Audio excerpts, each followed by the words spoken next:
Greetings, members one and all of the Salivation Nation. These two things could cause silver and gold to skyrocket. Let's explore!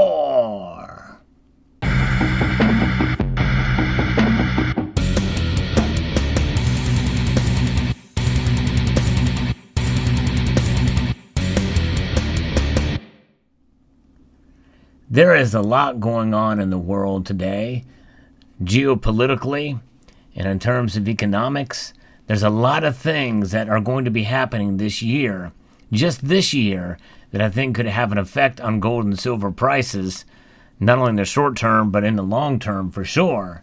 But there's two things that are on the immediate horizon that could certainly cause gold and silver to skyrocket, and they could skyrocket almost immediately.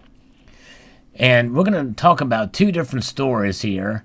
And one, as you can guess it, and that is 70s style inflation or stagflation as well. And I'm going to be referencing an article from the Epoch Times to share with me by a member of the community. Stephen Roach is the latest high-profile economist to sound the alarm on the risk of the U.S. facing 1970s style stagflation, which is where economic growth falls but inflation stays stubbornly high. And that is something that certainly is a fear. The former Morgan Stanley Asia chairman told CNBC late last month that the energy price spike is inflicting major damage to struggling supply chains, and that he believes that the United States is one supply chain glitch away from a 70s era bout of stagflation. You may know that there are a lot of tankers that are on the West Coast just hanging out and, trying to get product moved has been very difficult.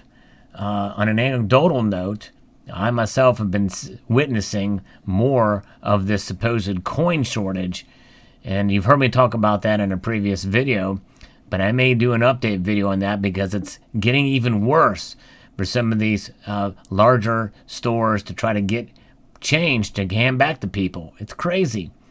And so the supply chain is going to take a long time to recoup, it looks like. And this is why we're seeing one of the reasons why we're seeing higher prices and why stagflation is probably here to stay.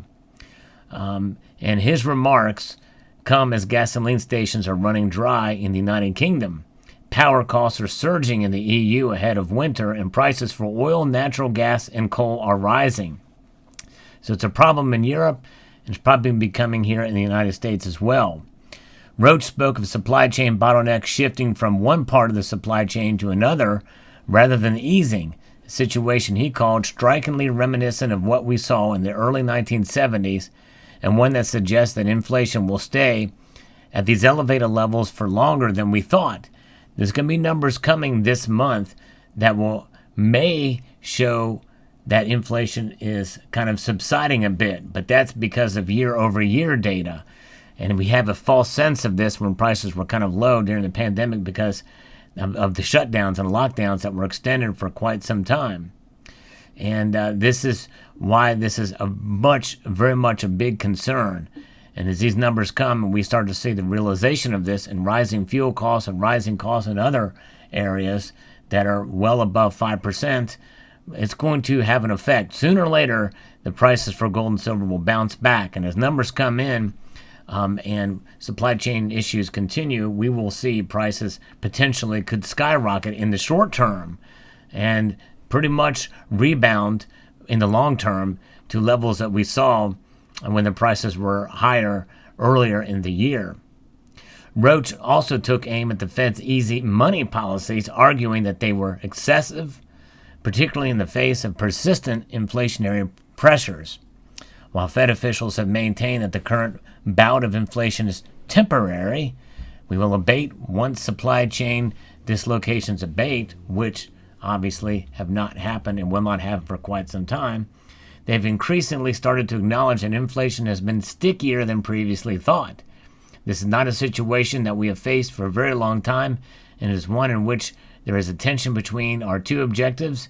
Inflation is high and well above target, And yet there appears to be a slack in the labor market.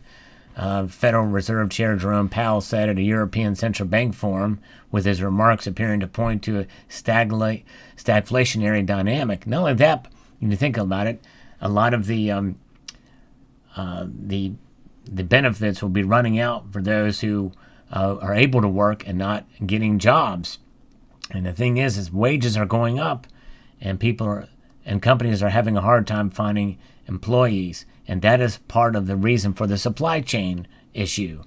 And so I think that needs to stop so people can get back to work. Core personal consumption expenditures, inflation, which excludes the volatile categories of food and fuel, and is the Fed's preferred gauge for price growth, has risen sharply in recent months, well above the central bank's 2% target. In April, the core PCE was 3.1%, rising to 3.5% in May, and 3.6% in June and July, according to the latest months of available data from the Commerce Department. But of course, in other measures, when you include fuel and other costs, it's over 5%. And so it is something. The New York Federal Reserve Bank President John Williams said on September 27th that consumer expectations for what the rate of inflation will be several years down the road remain well anchored at around the Fed's 2% objective, though he said there are upside risk and a great deal of uncertainty around the inflationary outlook. Economist Nouriel Roubini, known for his gloomy yet accurate forecast of the 2008 financial crash, a prediction he made at a time of peak market exuberance, warned in a recent op-ed that the global supply chain crisis, combined with high debt ratios and ultra-loose monetary policy and fiscal policies, threatens to turn the mild stagflation of recent months into a full-blown stagflationary crisis. And that is probably a mild prediction. I believe probably it's just short of hyperinflation coming there. So that's the first thing around economics, and that's probably something that you probably would have guessed be one of the two things that could cause silver and gold to skyrocket. The next thing and factor that's going to have a big effect is going to be geopolitics. Yes, indeed. We have done all the wrong things in our foreign policy here in the United States, and the biggest blunder is the pullout of Afghanistan. And the way that was handled was done in exactly the wrong way on every aspect, at every angle. Now the Taliban are stronger than ever before, and we have groups like ISIS-K and, of course, Al-Qaeda that are growing and can fester and boil over in that region. And that certainly is concerning, and that has emboldened our greater geopolitical enemies, such as China and Russia. And as of the recording of this video, very recent news, there's an article from The Hill that talks about that the United States is very concerned about China's provocative military activity near Taiwan. This is very troubling indeed. The State Department said on the day that this video was recorded, on a Sunday, that the U.S. is very concerned about China's provocative military activity near Taiwan following Beijing's most recent show of air power near the self-governing island. The United States is very concerned by the People's Republic of China's provocative military activity near Taiwan, which is destabilizing, risks miscalculations, and undermines regional peace and stability. We urge Beijing to cease its military, diplomatic, and economic pressure and coercion against Taiwan, State Department spokesperson Ned Price said in a statement. On Friday, China flew 38 military aircraft into Taiwan's air defense identification zone, believed to be Beijing's largest military provocation seen yet. I've not really heard too much about this in mainstream media, but I've not really been keeping up too much as of late. But this, to me, is pretty big news indeed as to what's going on there. On Saturday, it sent 30 warplanes towards Taiwan. So 38 on Friday and 30 on Saturday.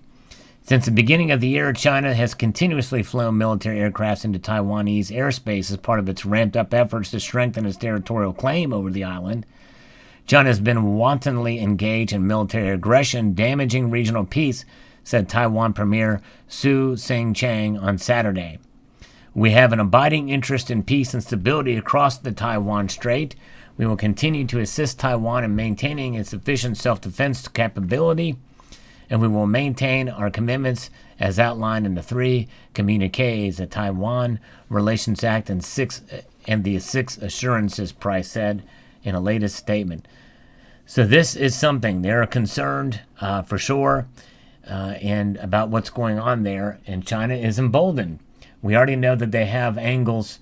They have their eye on the Bagram Air Force Base, which was abandoned by the United States, which should never have been, and was never part of the original pullout agreement that Trump signed. So it's quite disheartening, and what's going on. The United States is becoming weaker under Joe Biden's presidency, and the economy and the whole situation is a powder keg ready to explode if things start to heat up, not only on the economic front at home with stagflation, but also on the geopolitical stage, world stage, with Taiwan now, and of course with other factors, with the threats of terrorism brewing once again, potentially in Afghanistan. Certainly it's concerning for sure, and any of those things that do bust open could very well cause a great deal of concern in the short term, and cause gold and silver to skyrocket. Part of that also in relation to what's going on in North Korea, which has been firing more missiles as well too, and Iran is an area that we need to watch as well. We do remember it wasn't that long ago where there was an attack on an oil refinery, and that Iran apparently had made an attack there, and that caused gold to skyrocket briefly. So that's why I think that these things could have an effect. We'll see what happens. Nonetheless, those are those 2 things, those 2 factors that could cause silver and gold to skyrocket. We'll see what happens. Let me know what your thoughts are in the comment section below.